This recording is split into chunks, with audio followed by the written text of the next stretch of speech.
আজ পশ্চিমবঙ্গ বিধানসভায় লজিক্যাল ডিসক্রিপেন্সির নামে যেভাবে নাগরিক হয়রানি হচ্ছে, এটাকে নিন্দা জানিয়ে নিন্দা প্রস্তাব লিখিত আকারে জমা করলাম ভাঙড়ের বিধায়ক হিসাবে।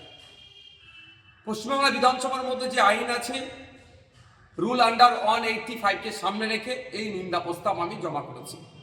আমরা দেখছি এই লজিক্যাল ডিসক্রিপেন্সির নামে নোবেল জয়ী বিখ্যাত ব্যক্তি, বাঙালির গর্ব অমর্ত্য সেন সাহেবেরকেও নোটিশে ডাকা হচ্ছে। স্বাধীনতার প্রথম সারির যিনারা আন্দোলনকারী ছিলেন, স্বাধীনতা সংগ্রামী বীর পুরুষ তথা নেতাজি সুভাষচন্দ্র বোস স্যারের পরিবারকেও ডাকা হচ্ছে।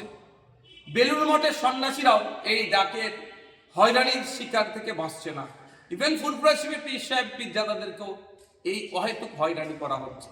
সাধারণ মানুষকে অহেতুক পেরেশানি করা হচ্ছে, হয়রানি করা হচ্ছে।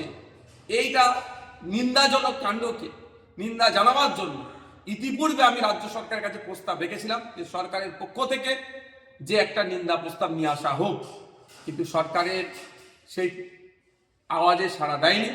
আমি ভাঙড়ের বিধায়ক হিসাবে পশ্চিমবঙ্গ বিধানসভায় রুল অনুযায়ী আমি নিন্দা প্রস্তাব আজকে নিয়ে এসেছি, সেখানে আজকে আমি জমা করেছি সেক্রেটারি স্যারের কাছে।